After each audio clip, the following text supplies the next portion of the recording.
It is wonderful to be here, and I want to make a couple of quick acknowledgments. This guy behind me, you may know him. He's the Vice President of the United States, Joe Biden.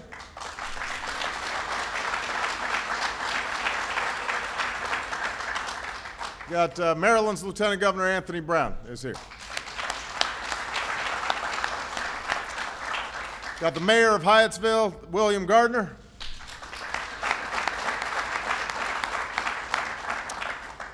And of course, we've got to acknowledge the big man here, and he is big. Owner of K. Neal International, Stephen Neal.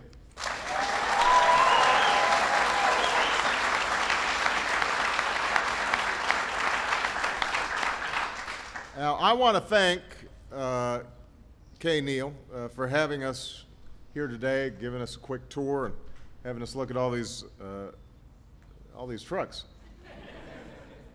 This is a business that has been selling commercial trucks for over 40 years. This company employs workers from all over the greater Washington area. After 2 years of recession that caused so much pain in so many communities, this is also an example of a company that is starting to see business pick up again. I was talking to Stephen, and he told me that rental and lease sales have improved, that there is a pent-up demand out there for new equipment, and you've added workers over the last few months. And Stephen said if things keep on going well, he'll add more in the months ahead. Now, we're hearing more and more stories like that all across America. A lot of businesses were hit hard during this downturn, but they're starting to hire again. Workers who were laid off, they're starting to get their jobs back. Companies that were almost forced to close their doors are making plans to expand and invest in new equipment. And this progress is reflected in the monthly jobs reports that we get each month. We received one today.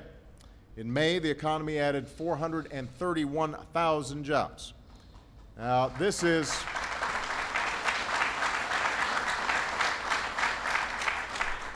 the fifth month in a row that we've seen job gains. And while we recognize that our recovery is still in its early stages and that there are going to be ups and downs in the months ahead, things never go completely in a smooth line, this report is a sign that our economy is getting stronger by the day. Now, I want to emphasize that most of the jobs this month that we're seeing in the statistics represent workers who've been hired to complete the 2010 census. So these are temporary jobs that are only going to last until the fall, and that may be reflected in future jobs reports. But even if you put those temporary jobs aside, there's no doubt that we saw another month of private sector job growth. And that is obviously critical, because when businesses are hiring again, people start spending again, that in turn gives businesses more and more incentive to grow. Now, this doesn't mean that the recession is over for the millions of Americans who are still out of work, or the millions more who are still struggling to make ends meet. No words, no statistics can take away the pain and the anxiety that a family feels because of this downturn. That can only be relieved with a steady paycheck and the security that a steady job brings. What these numbers do mean, though, is that we're moving in the right direction. The economic policies that we put in place are working. An economy that was shrinking at a scary rate when I was sworn in as president has now been growing for 3 consecutive quarters. We were losing 750,000 jobs a month during the winter last year. We've now added jobs for 6 out of the last 7 months. The taxpayer money it costs to shore up the financial sector and the auto industry is being repaid. I know it was unpopular, but it was the right thing to do, and both GM and Chrysler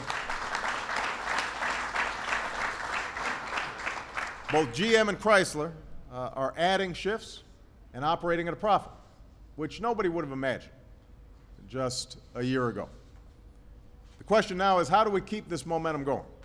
How do we keep adding jobs, raising incomes? How do we keep growing not just our economy, but growing our middle class. Now, in the short term, we have to keep creating the conditions for companies like K-Neal to succeed, to keep growing, to keep hiring. Because of a bill I signed into law a few months ago, businesses are now eligible for tax cuts for hiring unemployed workers. Companies are also able to write off more of their investments in new equipment. And as part of health reform, 4 million small businesses recently received a postcard in their mailbox telling them that they will be eligible for health care tax cuts this year, and that those tax cuts could be worth tens of thousands of dollars to those companies. I've also urged Congress to cut more taxes for small businesses and pass a small business lending fund so that small businesses can get the incentives and the credit that they need to create jobs and grow. I believe it's absolutely critical that we extend unemployment insurance for several more months so that Americans who've been laid off through no fault of their own get the support they need to provide for their families, and they can maintain their health insurance until they're rehired. And we should provide further support so that states are not cutting back on jobs and vital services, as well as incentives to create clean energy jobs. Now, in the long run, all that's in the short term. That's still part of the emergency effort to help build the economy and grow it coming out of the recession. But in the long run, we need to invest in the technologies and innovation that will lead to the jobs and industries of tomorrow. So I want to introduce to you, to everybody who's here. We've got Dan Ostan, who is the president of Navistar. Dan, stand up.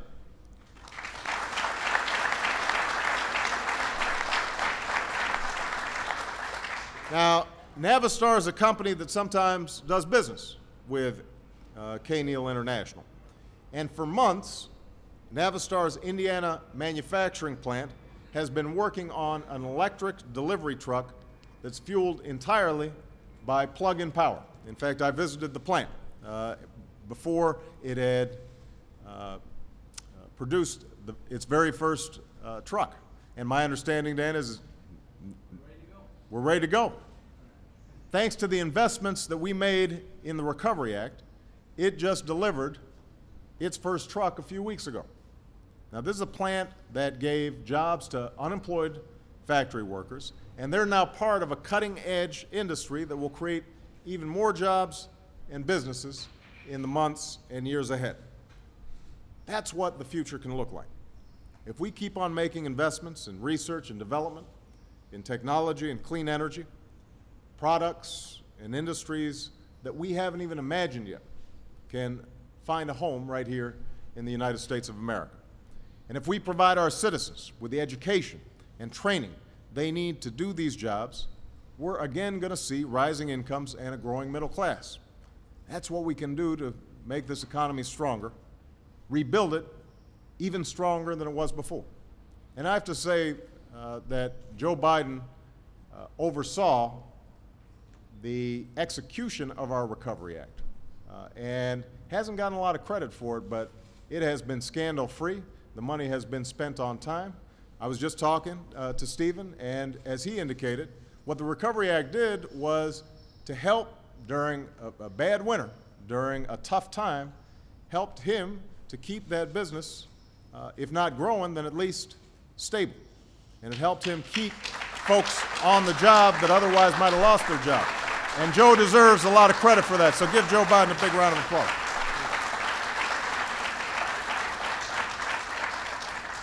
By the way, Joe says he used to be able to drive some of these trucks.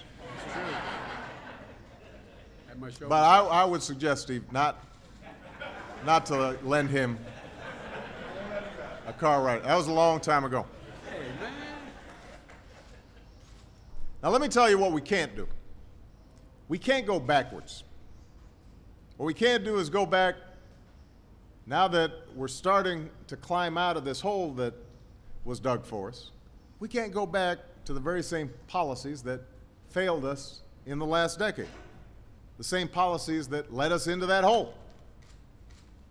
Think about it. We've already tried scaling back our investments in clean energy and education and innovation so that we could give tax breaks to the wealthiest Americans and the biggest corporations. And that didn't work. We already tried putting industry insiders in charge of oversight. Didn't work.